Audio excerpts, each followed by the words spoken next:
Housewisein yleisiä sähköisen asioinnin lupia hallinnoidaan oman nimen kautta. Ensimmäisenä annetaan lupa ilmoitusten lähettämiseen. Tällöin Housewise lähettää sähköposti-ilmoituksen uusista portaaliin julkaistuista viesteistä ja tiedotteista. Toinen valinta määrittää, lähetetäänkö yleiset kirjeet postin sijasta sähköposti-ilmoituksena.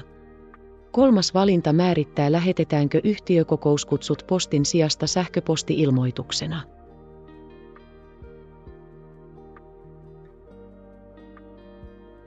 Samaan valikkoon pääsee oma talousosion rataskuvakkeen kautta valitsemalla Tilaa ilmoitukset.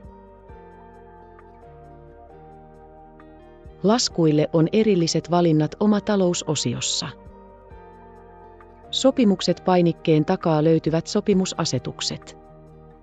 Mikäli laskuista halutaan sähköposti-ilmoitus postituksen sijaan, valitaan Valitse.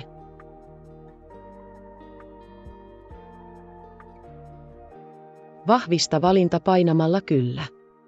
Mikäli sopimuksia on useampi, jokaiselle sopimukselle on omat valinnat. Laskujen sähköposti-ilmoitukset voi perua ja vaihtaa takaisin postitukseen painamalla Valittu ja vahvistamalla muutokset.